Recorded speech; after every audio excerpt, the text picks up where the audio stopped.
Assalamualaikum warahmatullahi wabarakatuh. Kali ini saya akan menjelaskan tentang sumber belajar berbasis teknologi. Apa itu sumber belajar berbasis teknologi? Sumber belajar berbasis teknologi merupakan pembelajaran yang memanfaatkan perangkat komputer sebagai media pembelajaran yang inovatif.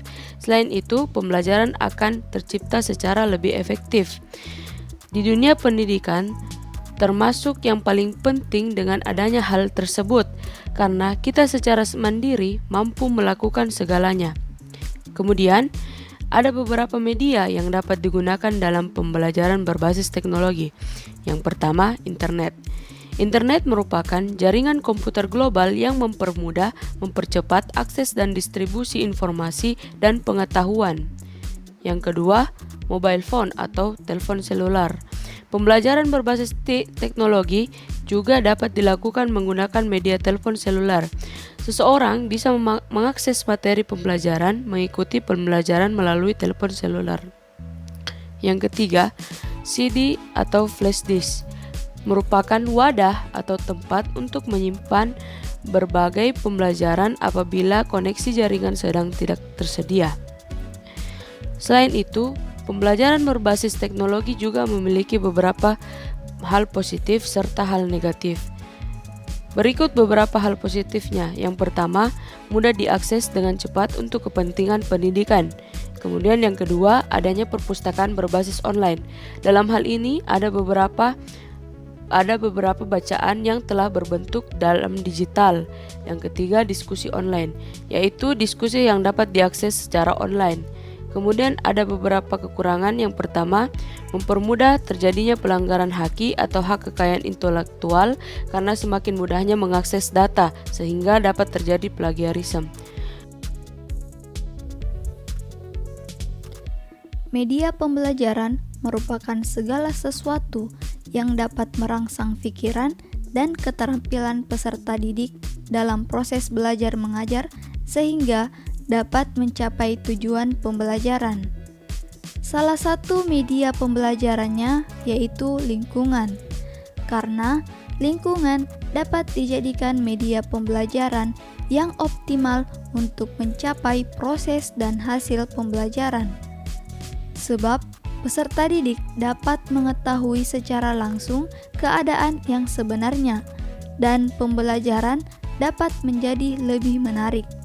Dengan begitu, proses pembelajaran tidak akan membosankan. Ada beberapa lingkungan yang dapat dimanfaatkan sebagai media dan sumber pembelajaran, yaitu lingkungan masyarakat atau lingkungan sosial yang mempelajari tentang interaksi antar kehidupan bermasyarakat, seperti adat istiadat yang ada di masyarakat, sistem nilai, perubahan sosial, dan lain sebagainya. Ada pula lingkungan alam yang mempelajari tentang sumber daya alam, tumbuhan, hewan, dan lain-lain. Dan yang terakhir adalah lingkungan buatan, meliputi bendungan, taman, irigasi, dan lain sebagainya. Sumber belajar berbasis organisasi. Organisasi merupakan prinsip-prinsip organisasi belajar dengan menyediakan berbagai sumber belajar serta menciptakan suasana belajar di dalam organisasi. Organisasi pembelajaran ini harus bersama-sama dalam sebuah organisasi untuk meningkatkan kualitas pengembangan sumber daya manusia karena mempercepat proses pembelajaran organisasi dan meningkatkan kemampuan untuk beradaptasi pada perubahan dan mengantisipasi perubahan pada masa depan. Menurut Pedler dan kawan-kawan Dahle 2003, suatu organisasi pembelajaran adalah organisasi yang mempunyai suasana di mana anggotanya secara individu terdorong untuk belajar dan mengembangkan potensi penuh mereka. Memperluas budaya belajar ini sampai pada pelanggan, pemasok, dan stakeholder lain yang signifikan. 3. Menjadikan strategi pengembangan sumber daya manusia pada pusat kebijakan bisnis.